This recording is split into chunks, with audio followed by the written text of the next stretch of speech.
Благодарам, председателе.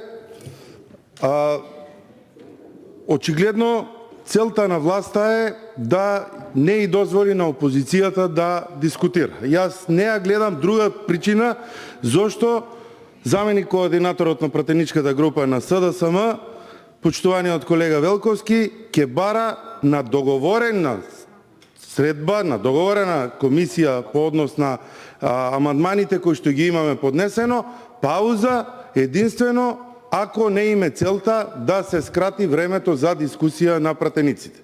Согласно деловник, ние расправаме по однос на амандманската расправа односно амандманите кои што се поднесени. Пратениците имаат поднесено амандмани, представникот од Министерството го одбива тој амандман.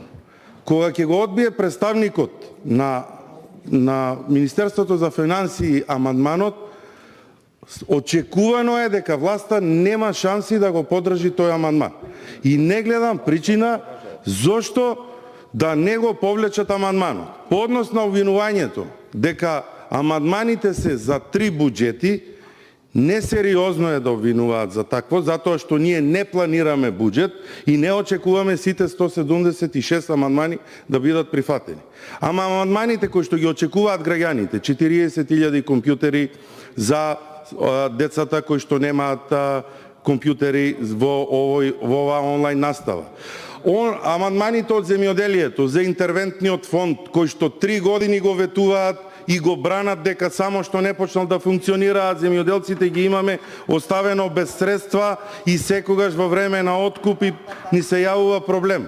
Амандманите од инфраструктурата од транспорт и врски за локални патишта кои што се ветувани од нивна страна, кои што граѓаните ги бараат од нас, е редно да ги побараме. Знаеме дека нема да ги добиеме сите, ама еден буџет од 4 милиарди и 100 милиони евра, во кој што само 5% одат за капитални инвестиции, е добро опозицијата да проба да го коригира на начин на кој што смета, а тоа е поднесување на амандмани. Така да, почитувам председателе, јас знам дека вие имате обврска да дадете пауза по барање на координаторот, меѓутоа би инсистирал да времето кој што ќе го искористиме за пауза го продолжиме понатаму за да можат пратениците од опозицијата, она што го бараат граѓаните од нив, она што секојдневно го гледам дека комуницираат граѓани по однос на амандмани и се заинтересирани, да имаат можност да си го кажат на местото каде што тоа треба, а тоа е Комисијата за финансирање и буџет во делот од амандманската расправа. Благодарам.